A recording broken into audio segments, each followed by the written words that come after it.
दोस्तों, आज की कहानी है देवरानी जी मेरा तुम सबके अलावा है ही कौन। दोस्तों, कहानी शुरू करने से पहले अगर आपने हमारे चैनल को अभी तक सब्सक्राइब नहीं किया हो तो कर लीजिए ताकि आपके पास पहुंच सके हर नया वीडियो। राधा की विधवा जेठानी ममता जी ने अपनी देवरानी से सुबह होते ही कहा, राधा तू बच्चों का नाश्ता बना, इतने में इन्हें तैयार कर देती हूँ, फिर तू रमन का लंच लगा दियो, मैं इन्हें बस तक छोड़ आऊंगी।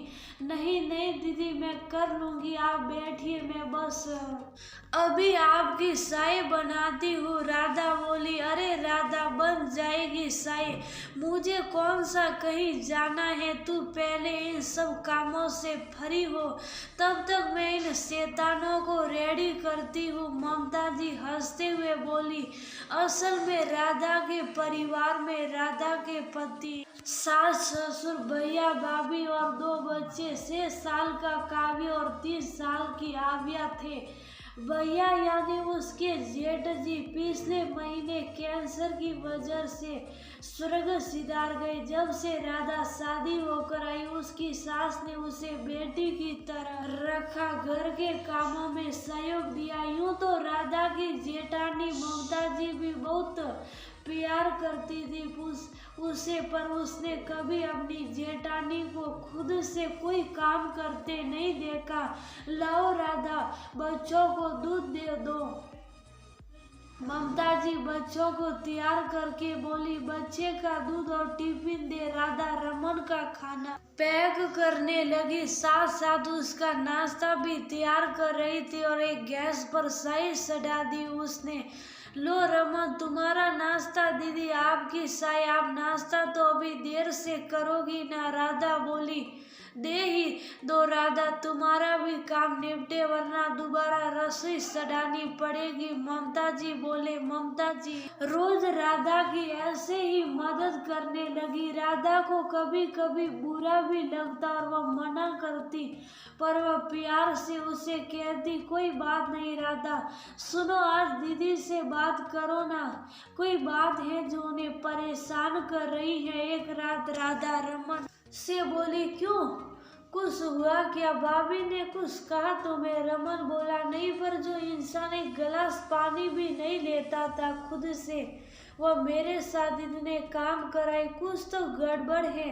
राधा बोली, अरे तुम्हें कोई परेशानी हो तो तुम खुद पूछ लो ना। रमन बात टालता हुआ बोला, रमन तो सो गया, पर राधा को नींद नहीं आ रही थी। वह उठकर बाहर आई तो देखा ममता जी के कमरे की लाइट जल रही है। दीदी आप सोए नहीं अब तक? तबीयत तो ठीक है आपकी? राधा कमरे का दरवाजा खटखटाकर बोली, अरे राधा अंदर आ जाओ, क्या बात है, तुम इस वक्त जाग रही हो, आओ बैठो। ममता जी बोली, मुझे नींद सी नहीं आ रही थी तो सोचा थोड़ा टहलूं, पर तुम आप क्यों जागी हो? राधा बोली, बस ऐसे ही राधा, मुझे भी नींद नहीं आ रही थी। ममता जी बोली, भाभी आपको एक बात पूछनी थी। राधा हिचकते हुए बोली, हाँ राधा बोलो, संकोच क्यों कर रही हो? ममता जी बोली, दीदी मुझसे कोई गलती हुई है क्या? आप मुझसे नाराज हैं या मेरी कोई बात बुरी लगी आपको? राधा बोली, नहीं तो राधा, पर क्यों पूछ रही तुम ऐसा?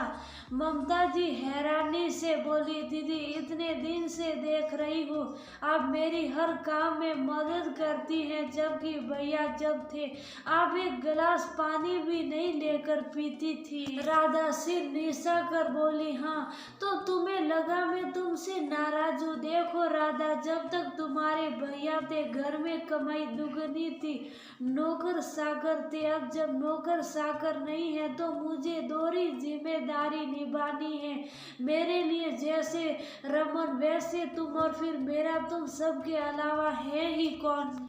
राधा आंखों में आंसू भर केवल इतना बोली, हाँ राधा, अब घर की थोड़ी जिम्मेदारी मुझे उठानी चाहिए न। तुम्हें सुबह इतने काम होते, रमन भी मदद नहीं कर पाता है, तो मेरा फर्ज है कि मैं अपनी बहन जैसी देवरानी की थोड़ी मदद कर उसकी कुछ परेशानी तो हल कर सकूं। समझी बुद्धू, मैं नाराज नहीं हूँ तुमसे। ममता जी प्यार से राधा का सिर पर हाथ फेरते हुए बोली। राधा अपनी जेठानी के गले लग गई। वह मन ही मन सोच रही थी, जेठानी ऐसी भी होती है। आज उसे अपनी जेठानी में अपनी बड़ी बहन नजर आ